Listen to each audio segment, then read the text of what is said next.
warahmatullahi wabarakatuh. Halo semuanya, aku Sabita Albusainah. Hari ini tanggal 11 November 2025, aku lagi ada di depan rumah seseorang yang ahli dalam pembuatan janur. Nah, aku kali ini bakal ngajak teman-teman semua untuk tahu lebih dalam tentang janur. Ya, kali ini aku juga nggak sendiri karena aku bakal ditemenin sama eh, pembuatnya langsung ya. Katanya denger-denger nih hasil karya janur ini tuh udah dikenal sampai ke Eropa katanya. Jadi yuk ikutin aku.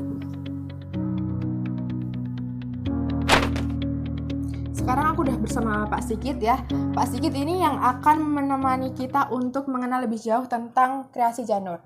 Nah, Pak boleh cerita sedikit nggak sih tentang gimana awalnya kok bisa sih kenal sama dunia janur ini? Dulu tuh mulai dari iseng atau emang udah suka dari kecil? Kalau untuk sejarahnya sebenarnya kakek saya dulu abdi dalam Keraton Kasunan Surakarta dan turun-temurun. Jadi dimulai dari kakek buyut, kemudian kakek, lalu dilanjutkan sama bapak. Nah, untuk saya sendiri lebih ke kreasi. Jadi kalau untuk kreasi saya lebih banyak ke bentuk-bentuk baru pengembangan dari pola-pola tradisional seperti itu.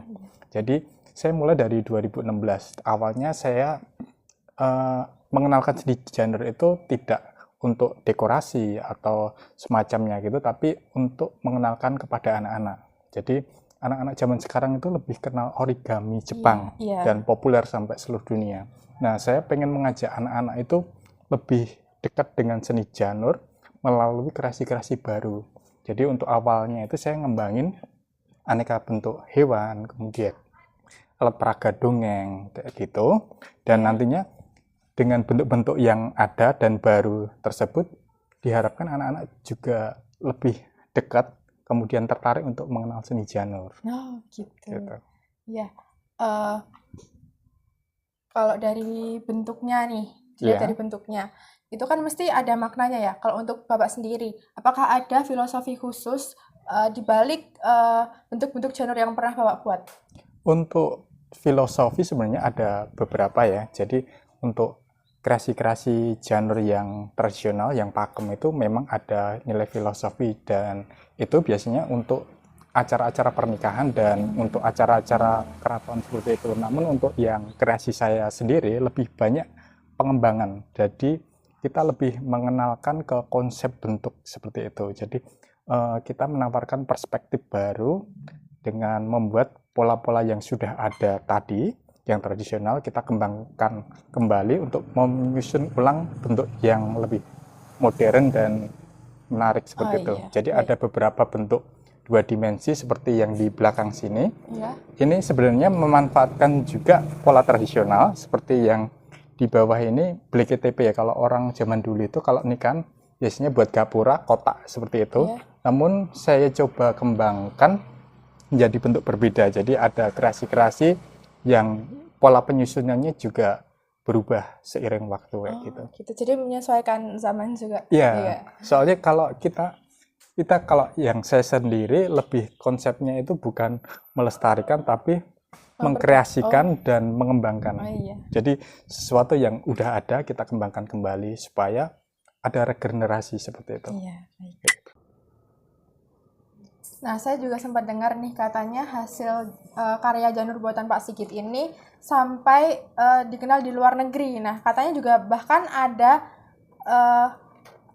klien dari Eropa ya?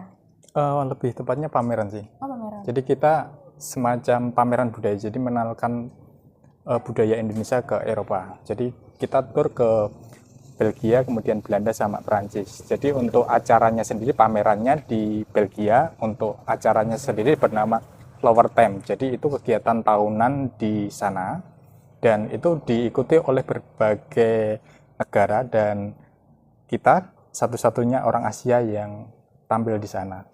Kekaguman orang Eropa terhadap seni janur itu cukup menarik karena di sana memang tidak ada dan saat proses pameran kemarin itu kita datangkan langsung dari Indonesia, jadi janurnya kita bawa kemudian kita packing walaupun kita ada proses karantina juga soalnya kan untuk pergi ke Eropa, Amerika kayak gitu barang-barang seperti obat kemudian bahan alami seperti tumbuhan kayak gitu perlu dikarantina untuk menghindari ada virus kayak gitu. Jadi ada proses panjang di balik itu, dan alhamdulillah sampai di sana respon masyarakat sana juga benar-benar wow. Jadi kayak kita jadi artis kayak gitu.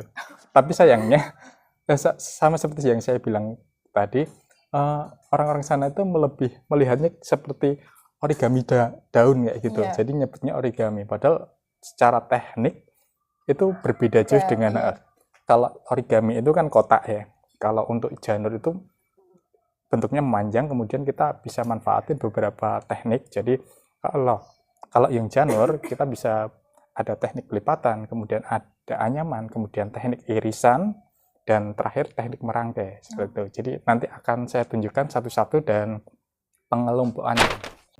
Jadi ini salah satu kreasi yang saya pamerkan kemarin. Jadi tanggal 14 sama 15 Oktober kemarin saya sempat pameran tunggal. Jadi pameran yang difasilitasi oleh Balai Pelestarian Kebudayaan, dan ini salah satu kreasi yang saya pamerkan.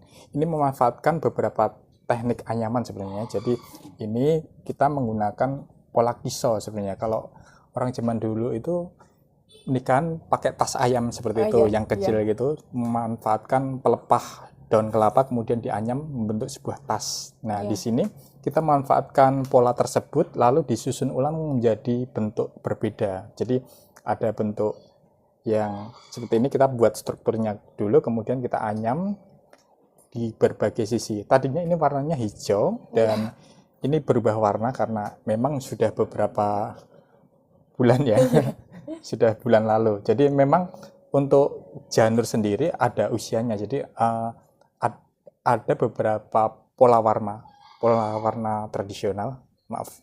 Ada beberapa pola natural. Jadi dalam seni janur itu ada kuning, kemudian ada hijau muda, kemudian hijau tua, kemudian saat kering coklat seperti ini. Namun seiring perkembangan waktu itu dekor itu bisa juga menggunakan warna-warna sesuai dengan konsep yang diinginkan. Jadi kita bisa juga menambahkan warna seperti yang di sana tadi, warna emas.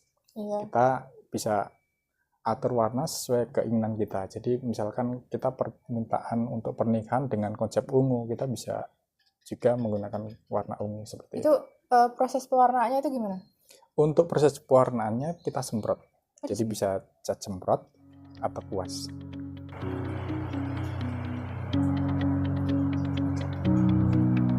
Silakan. Ini salah satu kreasinya. Jadi waktu di Eropa 2023 kemarin saya mengenalkan kreasi ini. Jadi saya susun dalam sebuah instalasi berbentuk cendrawasih. Jadi bagian ekornya saya buat dari lipatan-lipatan ini. Ini cukup populer dan 2024 kemarin juga sebagai komponen dekorasi di Istana Negara. Jadi kebetulan tahun kemarin saya dapat job untuk dekorasi istana juga. Jadi kita ngisi aneka kreasi janur di indoor maupun di outdoor untuk 35 titik seperti itu. Jadi di sini tadinya lipatan tradisional itu ada cuma 5 atau beberapa, saya kembangkan lebih dari 70 macam. Jadi kelas basicnya biasanya saya buat lipatan-lipatan dengan lidi. Jadi ada beberapa konsep lipatan, ada lipatan dengan lidi, kemudian ada tanpa lidi, kemudian ada anyaman. Anyaman dibagi jadi macam-macam pola juga.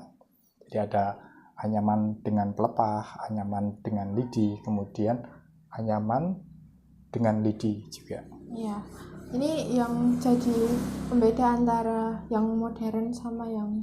Sebenarnya untuk konsepnya itu pengembangan, kemudian penyederhanaan, lalu kombinasi. Jadi kita manfaatin beberapa pola yang ada. Misalkan kita ada 5 jenis tradisional, kemudian kita bisa menggunakan konsep tadi. Kita bisa kembangkan dengan cara mengubah karakternya.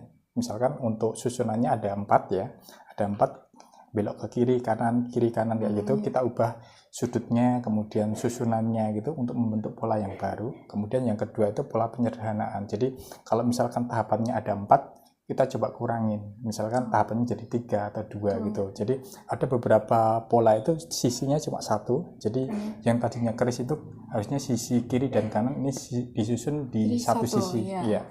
Jadi ini biasanya digunakan untuk komponen misalkan dekorasi kayak floris kayak gitu. Jadi sebagai kekhasan Indonesia kayak gitu. Jadi tahun 2019 kemarin saya kebetulan dapat tamu orang India sama Jepang yang khusus datang ke Indonesia untuk belajar seni janur. Jadi nginep di sini 1 minggu untuk mengenal seni janur. Nah, untuk mengelompokkan tadi sebenarnya saya susun dari situ. Jadi saat kunjungan tadi yang dulu-dulu itu kan lebih ke apa ya, kita mengenalin bentuk-bentuk aja, tapi belum tertata untuk konsep dan struktur dari pendidikannya. Jadi kita akan bagi gitu, kemudian untuk yang basic kita ajari dengan lipatan seperti ini, kemudian yang menengah itu saya ajari dengan bentuk-bentuk anyaman yang seperti di luar, kemudian ada teknik lipatan juga, kemudian teknik merangkai dan teknik irisan dan potong. Untuk detailnya seperti ini, yang irisan dan potong. Saya manfaatin 2 jenis daun ya, jadi nggak cuma daun kelapa tapi juga daun lontar. Ini saya manfaatin daun lontar untuk dan lebih awet ya, daun lontar. Jadi kalau yang di Jawa itu biasanya dipanen cuma buahnya aja, buah siwalan itu yang legen itu. Tapi kalau yang daunnya nggak dipanen, makanya saya datangkan langsung dari Madura yang untuk janurnya yang lontar. Oke. Ini waktu pameran di Thailand juga 2019 sama 2020 sebelum pandemi itu. Itu waktu kunjungan dari Pak Menteri yang sebelumnya Pak Sandiaga Uno waktu workshop di Kota Lama Semarang.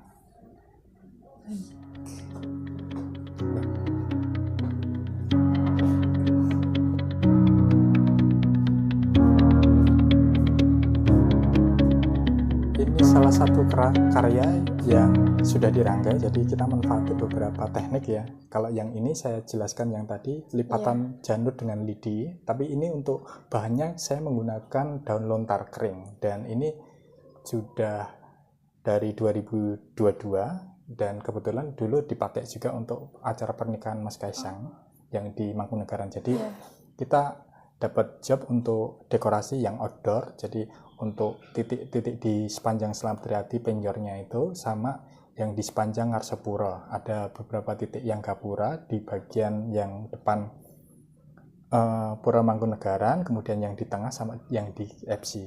Jadi ini udah lama dan cukup awet. Dan bentuknya kemarin juga sempat saya pamerkan juga waktu acara di Taman Budaya Jawa Tengah, pameran tunggal saya untuk mengenalin berapa lipatannya. Jadi ada komponen, kalau yang ini namanya ini Nayaka, kemudian ini Chandranaya. Ini cukup populer. Kalau teman-teman perangkai bunga biasanya sering pakai ini dalam dekorasi, soalnya bentuknya itu luwes. Kemudian untuk yang bagian bawah ini pola irisan. Jadi kita manfaatin daun kemudian ditancapkan di bagian pelepah. Kalau yang bagian ini kan karena ini bahannya lebih awet, saya menggantinya dengan bahan lain. Kalau biasanya kita menggunakan gedebok pisang, seperti itu. Terakhir nih Pak, ada nggak sih pesan yang ingin Bapak sampaikan kepada anak-anak muda zaman sekarang tentang betapa pentingnya menjaga dan juga meneruskan seni janur ini? Baiknya generasi muda itu mulai mengenal kembali budaya kita. Untuk perjalanan dulu ke beberapa negara itu, potensi budaya itu penting banget. Jadi kalau dari kita, kekuatan kita ada di budaya. Jadi pinter-pinter untuk ngulik budaya dengan pengemasan yang baru dan menawarkan perspektif baru ke generasi mudanya. Terima kasih. Mungkin ini cukup ya untuk kegiatan kali ini. Terima kasih Bapak sudah menemani. Ya, sama-sama.